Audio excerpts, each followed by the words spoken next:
Today we make a stand. Today we fight for our freedom. Imaginez un silence. Un silence qui dure depuis plus d'un siècle. Un silence orchestré, méticuleux, délibéré. Nous sommes le 1er mars 1896, dans les montagnes escarpées de l'Éthiopie.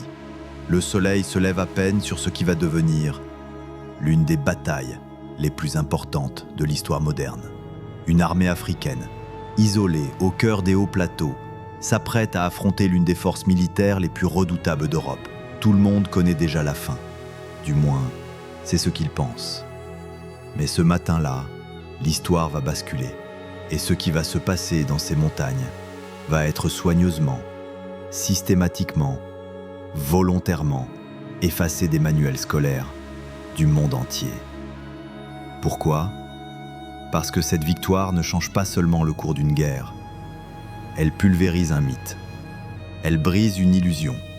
Elle démonte, pièce par pièce, le récit de l'invincibilité coloniale. Et cela, l'Europe ne peut pas se le permettre. Si cette histoire vous intrigue déjà, likez cette vidéo maintenant. Vous allez découvrir pourquoi on vous a caché cette victoire pendant plus de 120 ans. Pour comprendre l'ampleur de ce qui va se jouer, il faut d'abord comprendre l'époque.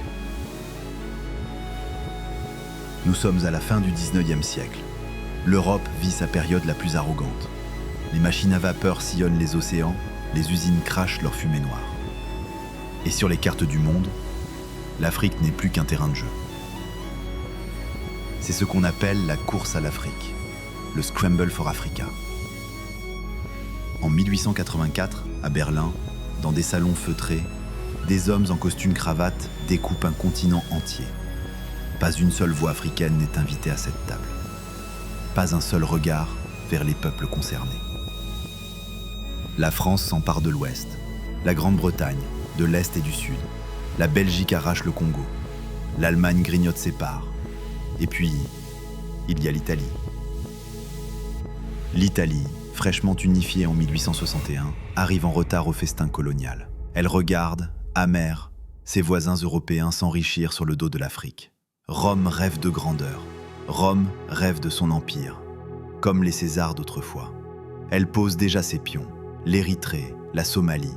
Mais ces territoires ne suffisent pas. Il faut plus, il faut mieux, il faut l'Éthiopie.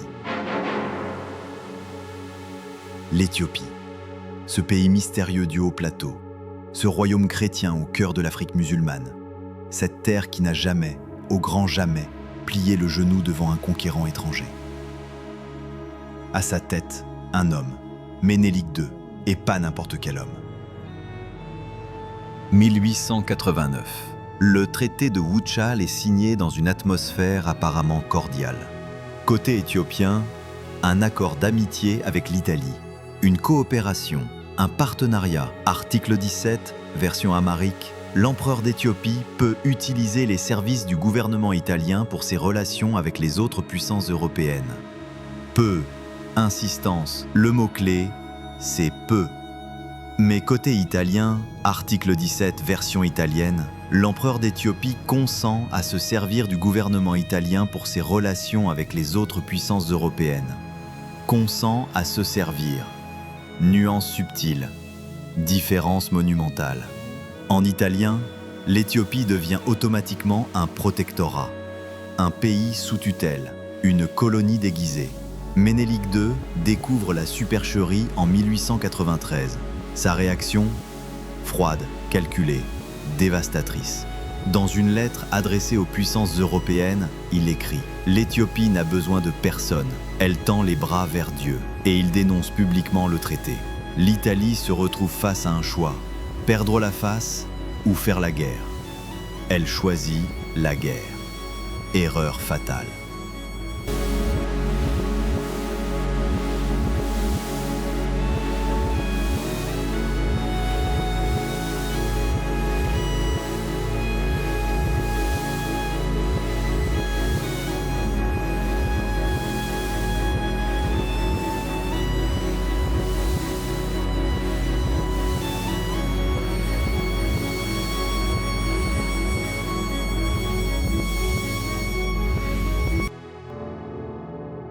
D'un côté, Ménélik II. Né vers 1844, cet homme n'est pas un empereur de salon, c'est un stratège, un visionnaire, un leader qui comprend que l'Afrique doit s'adapter ou disparaître. Dès son accession au trône, il modernise tout. Il importe des fusils Mauser de dernière génération. Il achète des canons Krupp. Il fait venir des instructeurs européens pour former ses troupes. Mais surtout, il fait ce qu'aucun dirigeant africain n'avait réussi avant lui, il unifie. L'Éthiopie de 1896, c'est un patchwork de provinces, de tribus, de langues. Des Amaras aux Oromos, des Tigréens aux Gourages. Des peuples qui se sont battus entre eux pendant des siècles. Ménélik transforme cette diversité en force. Il nomme des gouverneurs locaux respectés. Il marie politique et religion. Il fait appel au patriotisme, mais aussi à la foi chrétienne, orthodoxe. Son message est simple. Ils viennent diviser pour régner, unissons-nous pour vaincre. En face, le général Oreste Baratieri. Né en 1841, cet homme incarne l'arrogance coloniale de son époque. Vétéran des guerres d'Afrique, il a déjà pacifié l'Érythrée. Pour lui, les Africains ne sont que des primitifs armés de lances et de boucliers. Son erreur, il croit ses propres préjugés. Baratieri commande une armée de 17 000 hommes, des soldats italiens aguerris, certes, mais aussi, et c'est crucial, 10 000 Érythréens enrôlés de force, des hommes qui se battent par contrainte, pas par conviction. Son plan, simple, marcher sur Addis Abeba, capturer Ménélik, imposer le protectorat, rentrer à Rome en héros. Il ne sait pas encore qu'il marche vers son propre désastre. Si vous commencez à comprendre l'ampleur de ce qui se prépare, abonnez-vous maintenant, la suite va vous stupéfier. Hiver 1895-1896. Les montagnes éthiopiennes sont un labyrinthe de pierres et de brouillard. L'armée italienne avance depuis l'Érythrée, lentement, péniblement. Les lignes de ravitaillement s'étirent sur des centaines de kilomètres. Les vivres manquent, les soldats grognent, le moral chute. Mais Baratieri presse le pas. Pourquoi cette hâte ? À Rome, le gouvernement de Francesco Crispi s'impatiente. La presse italienne réclame des victoires. Le peuple veut son empire. Et puis, il y a cette phrase. Cette phrase qui va sceller le destin de l'expédition. Le ministre de la guerre écrit à Baratieri « Mieux vaut une défaite glorieuse qu'une inaction déshonorante. » Une défaite glorieuse. Il ne savait pas à quel point ces mots allaient devenir prophétiques. Pendant ce temps, à Addis Abeba, Ménélik orchestre sa stratégie. Il connaît chaque col, chaque ravin, chaque sentier de montagne. Ses espions infiltrent les rangs italiens. Ils rapportent tout, les effectifs, les mouvements, les faiblesses. Et surtout, Ménélik laisse l'ennemi s'enfoncer, toujours plus loin de ses bases, toujours plus isolé, toujours plus vulnérable. C'est la stratégie de l'araignée. Laisse la mouche s'empêtrer dans ta toile, puis frappe au moment où elle ne peut plus s'échapper. Fin février 1896, les deux armées se rapprochent, l'affrontement devient inévitable. Mais qui a vraiment choisi le terrain de bataille ?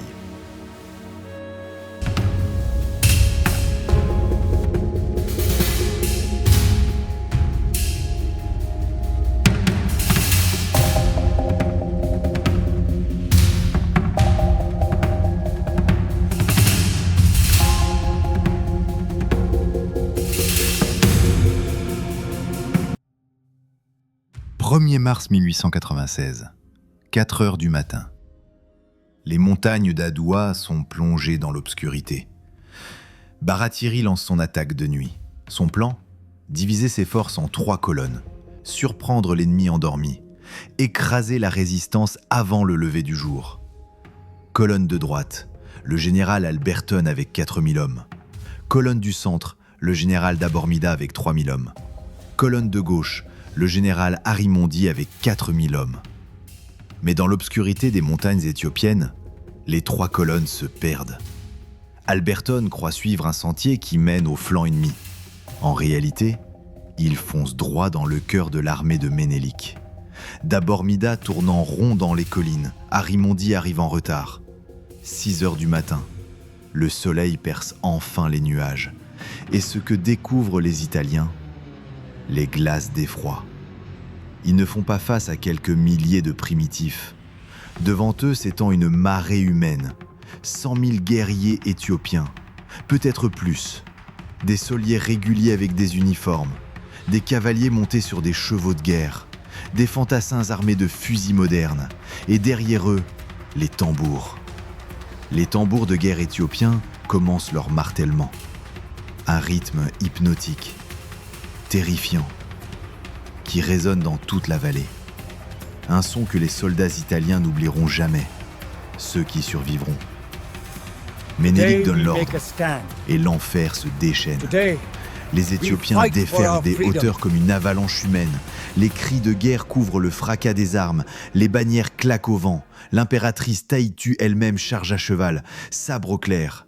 Sur le flanc droit, Alberton résiste 1 heure, une seule heure. Puis sa colonne se disloque. Lui-même est fait prisonnier, blessé, humilié. Au centre, Dabormida tente de former un carré défensif. Tactique classique contre la cavalerie. Mais les Éthiopiens ne chargent pas bêtement. Ils utilisent le terrain, ils contournent, ils harcèlent, ils pilonnent à coups de canon. La colonne de Dabormida s'effrite, puis s'effondre. Dabormida lui-même tombe, criblé de balles. Sur la gauche, Arimondi tient plus longtemps. Ses hommes tirent, rechargent, tirent encore. Mais pour chaque Éthiopien qui tombe, 10 autres surgissent. Les munitions s'épuisent, les baïonnettes se brisent et la vague éthiopienne submerge tout. 11 heures du matin, en 7 heures de combat, l'armée italienne cesse d'exister. Baratieri, depuis son poste de commandement, assiste impuissant au massacre. Il donne l'ordre de retraite générale, mais il n'y a plus d'armée à commander, plus que des fuyards éparpillés dans les montagnes. La bataille d'Adoua vient de se terminer. L'impossible vient de se produire. Une armée européenne moderne vient d'être anéantie par des primitifs africains. Le mythe de l'invincibilité blanche vient de voler en éclats. Partagez cette vidéo maintenant. Cette victoire a été cachée trop longtemps. Il est temps que le monde entier connaisse la vérité sur Adoua. Le bilan est accablant pour l'Italie. 6 000 soldats italiens morts, 1 500 blessés, 3 000 prisonniers. Toute l'artillerie perdue, les drapeaux régimentaires capturés, l'honneur militaire italien en lambeaux. Mais les chiffres ne disent pas tout. Il y a aussi l'humiliation psychologique. Des officiers européens, capturés, défilent pieds nus dans Addis Abeba. Des soldats blancs, prisonniers, travaillent aux champs sous la surveillance de gardes noirs. Le monde colonial traditionnel, littéralement inversé. La nouvelle arrive à Rome 3 jours plus tard, par télégramme, laconique, brutal. Armée détruite, bataille perdue, Baratieri. L'Italie entre en état de choc. Le gouvernement Crispi tombe. Les émeutes éclatent dans les rues, la presse parle de honte nationale. Et surtout, l'Italie doit s'incliner. Le 26 octobre 1896, le traité d'Addis Abeba est signé. L'Italie reconnaît officiellement l'indépendance absolue de l'Éthiopie. Elle renonce à toute prétention coloniale. Elle accepte de payer des réparations de guerre. Elle rend les prisonniers contre rançon. Pour la première fois de l'ère coloniale, une puissance européenne capitule devant un État africain. Mais alors, pourquoi n'en avez-vous jamais entendu parler ?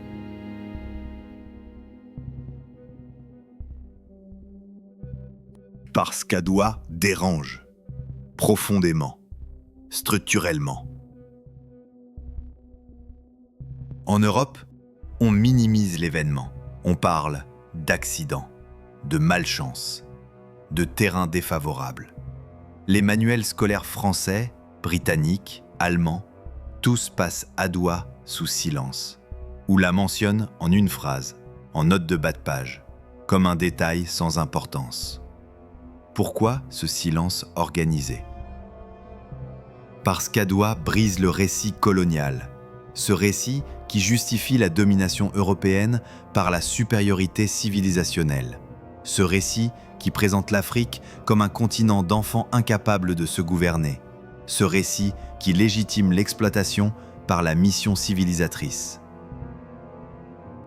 Si des Africains peuvent vaincre des Européens, si des primitifs peuvent surpasser des civilisés, si des sauvages peuvent humilier des armées modernes, alors tout s'effondre. Toute la logique coloniale s'écroule.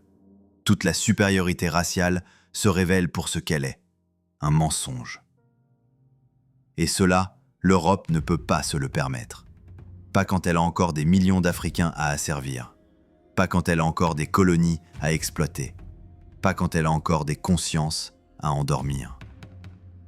Alors, on efface, on oublie, on fait comme si rien ne s'était passé. Mais en Afrique, c'est l'inverse totale.